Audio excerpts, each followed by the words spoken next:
গত বছর মুক্তি পাওয়া প্রিয়তমা সিনেমায় শাকিব খানের নায়িকা ছিলেন ইধিকা পাল। আগামী শুক্রবার মুক্তির অপেক্ষায় থাকা দরদে তার নায়িকা সোনাল চৌহান। এখন বরবাদের শুটিং করছেন শাকিব খান। এই ছবিতেও তার নায়িকা ইধিকা পাল।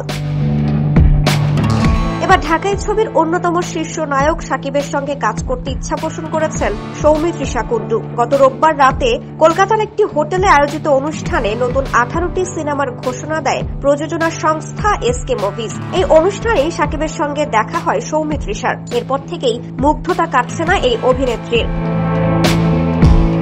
আনন্দবাজার অনলাইনকে সৌমিত্রিষা জানান, এক ঝলকেই তাকে চিনতে পেরেছেন শাকিব। বেশ কিছুক্ষণ কথাও হয় তাদের। সৌমিত্রিষার ভাষ্য, খুব বেশিক্ষণ না হলেও যেটুকু কথা হয়েছে বুঝলাম মানুষটা ভীষণ মাটির কাছাকাছি, ঠিক যেমন এখানকার দেবদা অথবা জিদ্দা। আসলে বড় তারকা যারা হন তারা বোধহয় এতটাই অমায়িক হয়ে থাকেন, আলাদা করে পরিচয় দিতে হয়নি। নিজে থেকেই কথা বলেছেন শাকিব, জানালেন অভিনেত্রী। তার সঙ্গে কাজ করার খুব ইচ্ছা বলেও জানান সৌমিত্রিষা, তবে সে নিয়ে এখনই কোনো কথাবার্তা এগোয়নি।